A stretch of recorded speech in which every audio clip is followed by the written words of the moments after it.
Assalamualaikum warahmatullahi wabarakatuh.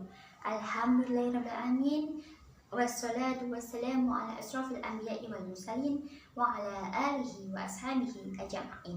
Asyhadu an la ilaha illallah wa asyhadu anna Muhammadar Rasulullah. Amma ba'du. Saudaraku yang dirahmati Allah, pada kesempatan yang berbahagia ini saya akan membahas tentang pribadi yang tangguh.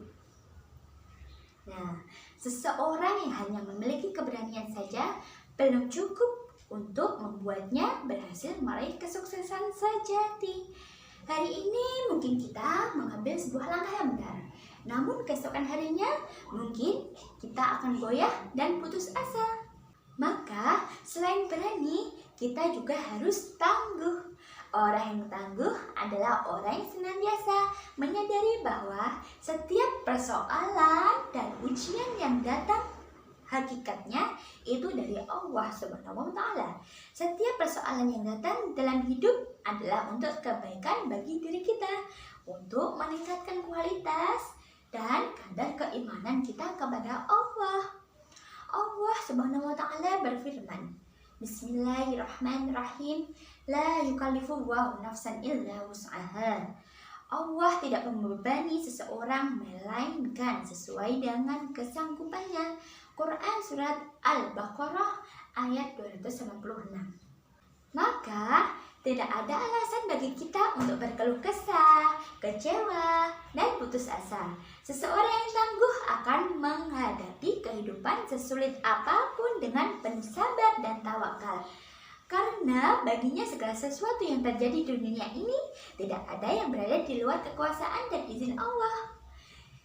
Nah, Allah Subhanahu wa Ta'ala telah merancang sedemikian rupa agar apapun yang terjadi terhadap diri kita adalah pasti mengandung kebaikan. Karena sesungguhnya Allah mustahil berbuat zalim terhadap makhluknya. Saudaraku yang dirahmati Allah, ada orang yang dirinya seringkali diperbudak oleh perasaannya.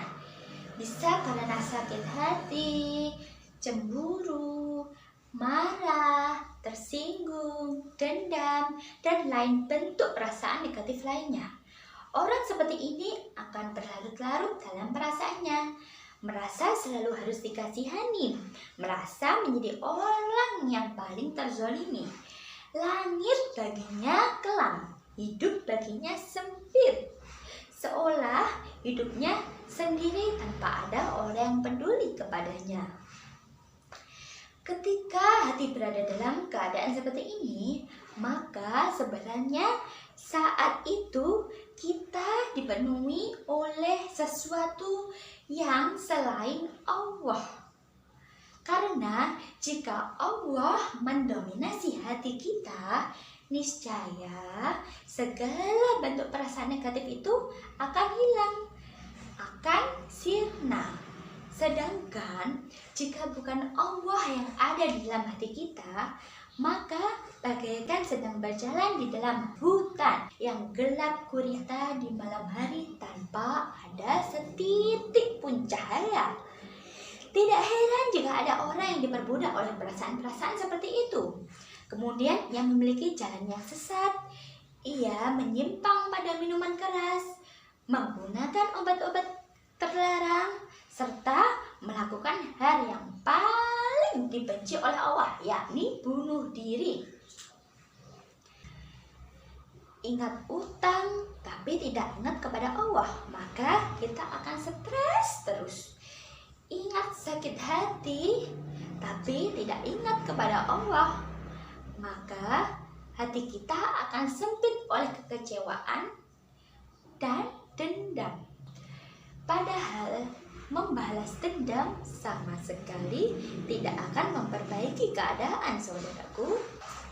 Demikian manakala tidak ada Allah di hati kita, maka tidak ada ketenangan, tidak ada ketentraman, dan jauh dari kebahagiaan. Padahal Allah Subhanahu wa Ta'ala telah berfirman, Bismillahirrahmanirrahim. Alladzina amanu aw tatma'innu qulubuhum bidzikrillah. Alla bidzikrillah tatma'innul qulub. Artinya, Orang-orang yang beriman dan hati mereka menjadi tentram dengan mengingat Allah.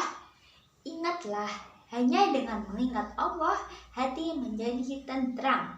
Quran Surat Ar-Ra'd ayat 28. Maka saudara-saudaraku yang saya hormati, yang saya sayangi, dan yang dirahmati Allah, marilah untuk senantiasa menghadirkan Allah Subhanahu wa Ta'ala di dalam hati kita, bagaimanapun kenyataan hidup yang sedang kita hadapi.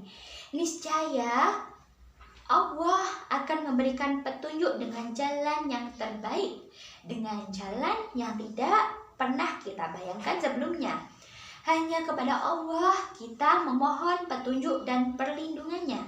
Saudaraku, marilah kita melatih diri kita untuk menjadi pribadi yang tangguh, pribadi yang pantang mengeluh, pribadi yang istiqomah dalam mengerjakan kebaikan dan kebenaran, serta berprestasi sebagai ladang amal soleh lillahi ta'ala.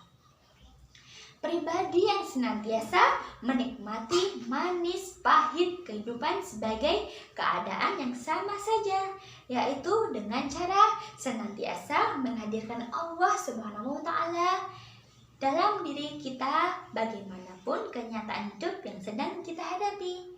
Wallahu a'lam bishawab. Sekian dari saya. Billahi taufiq wal hidayah. Wassalamualaikum warahmatullahi wabarakatuh.